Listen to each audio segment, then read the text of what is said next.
Walang tigil ang gulo sa aking pag-iisip mula nung tayong nagpasyang maghiwalay.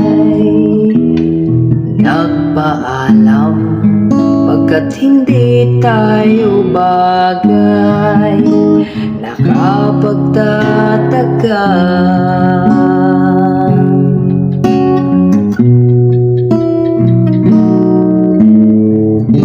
Hindi ka ba napapagod o di kaya'y nagsasawa sa ating mga tampuhan? Walang hanggang katapusan.